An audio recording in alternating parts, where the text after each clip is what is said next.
Greeting, Moody students. We're moving into week 6 of our course in Ancient Near Eastern Backgrounds in the Old Testament.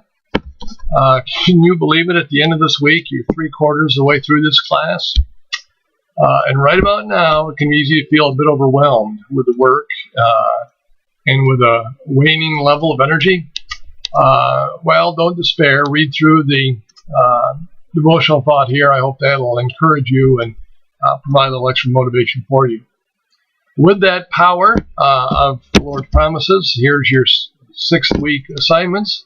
This week you're dealing with cities and kingship, and we have the verse from Psalm 2:6. As for me, I have set my king on Zion, my holy hill. I had the privilege a couple years ago, and we'll have this coming fall, of actually walking on Mount Zion in Jerusalem, and walked all the way up from the city of David. Having walked Hezekiah's tunnel, walked all the way up Mount Zion from basically the foot to the top. It's actually quite a climb. Well, back to our course. Your lesson objectives this week are 3. We want you to demonstrate a familiarity with the function and role of government in ancient Near Eastern societies. We want you to be able to describe ancient Near Eastern cities and kingship and how each may contribute to and enrich biblical studies.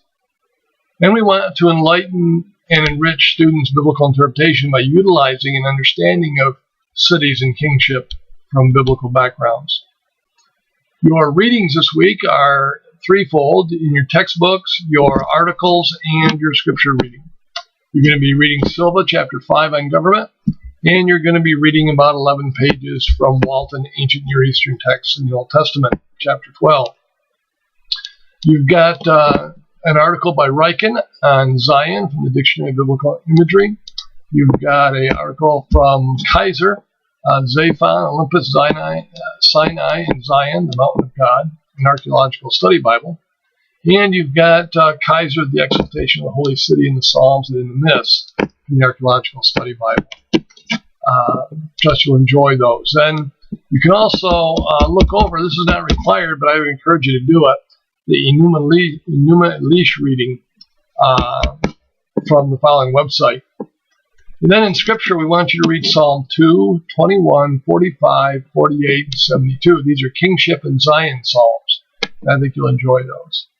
As for your assignments, you've got 3. You need to complete Silva chapter 5 reading questions. You're familiar with how those work. By the way, be sure to put in the pagination for where you're finding the answers. And remember, completeness is important in these. So adding the pagination is helpful. That may be all you feel that's needed to be complete, but be complete in your answers as that factors into the grading.